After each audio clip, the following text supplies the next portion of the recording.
தாய் தமிழ் உறவுகளுக்கு வணக்கம். வைகோ நூல் வெளியீட்டு விழா ராகுல் காந்தி புறக்கணிக்கின்றார். வைகோ நூல் வெளியீட்டு விழா ராகுல் காந்தி புறக்கணிக்கின்றார் என்ற தலைப்பில் இந்த காணொளியை நாம் காண்கிறோம்.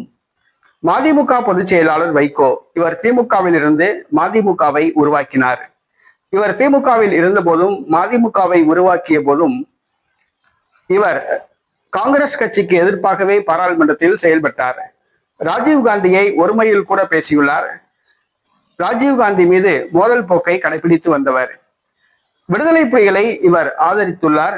ஒரு முறை கள்ளத்தோணியில் யாழ்ப்பாணம் சென்று வவுனியா காட்டுக்கு சென்று விடுதலை புலிகள் தலைவர் பிரபாகரனை சந்தித்து பேசினார். விடுதலை புலிகளுக்கு ஆதரவான கருத்துக்களை தெரிவித்தார். இலங்கையில் விடுதலை புலிகள் இயக்கம் அளிக்கப்பட்ட போது கூட இவர் விடுதலை புலிகளுக்கு ஆதரவாக பேசினார். ராஜீவ் காந்தி படுகொலை சம்பவத்தின் போது கூட இவர் விடுதலை புலிகளுக்கு ஆதரவாகவே பேசியுள்ளார். தற்பொழுது விடுதலை புலிகள் இயக்கம் அளிக்கப்பட்டுவிட்ட காரணத்தினால் மதிமுக பொதுச் செயலாளர் தனது நிலைப்பாட்டை மாற்றிக்கொண்டு காங்கிரஸ் கட்சியோடு கூட்டணி வைத்து வருகிறார். வை கோபால்சாமி அவருடைய 30 ஆண்டுகால பாராளுமன்ற பயணத்தை ஒரு நூலாக வெளியிட்டுள்ளார். அந்த நூல் வெளியீட்டு விழா டெல்லியில் நடைபெறுகிறது.